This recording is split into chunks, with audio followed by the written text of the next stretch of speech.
அமைச்சர் பொறுப்பிலிருந்து முதலமைச்சர் விடுவிக்க வேண்டும். இதுதான் தமிழகத்தினுடைய மகளிருடைய எண்ணமாக இருக்கிறது என்று நான் குறிப்பிட விரும்புகிறேன். கூட்டணி தொடர்பான அறிவிப்பு வெளியாகுன்ற தகவல்லாம் வந்திருந்தது. இன்னைக்கு அதுக்கேற்ற மாதிரி பேனர்லாம் வச்சிருக்காங்க. எனக்கு நான் கூட்டணி கட்சி தலைவர் என்ற முறையிலே மரியாதை நிமித்தமான சந்திப்பு, தேர்தல் களம் இன்னும் ஒரு வருடம் இருக்கிறது.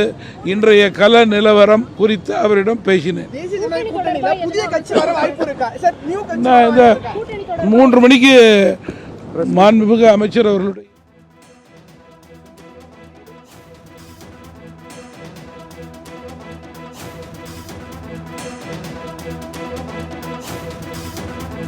மத்திய உள்துறை அமைச்சர் அமித்ஷாவை சந்தித்து தான் அரசியல் கள நிலவரம் குறித்து பேசியதாகவும், அதே நேரத்தில் கூட்டணி குறித்து இன்று பிற்பகல் 3 மணிக்கு செய்தியாளர்கள் சந்திப்பின் போது உள்துறை அமைச்சர் அமித்ஷா இது குறித்து தெரிவிப்பார் என்றும் தமிழ் மாநில காங்கிரஸ் தலைவர் ஜி.கே. வாசன் செய்தியாளர்கள் சந்திப்பில் தெரிவித்திருக்கிறார்.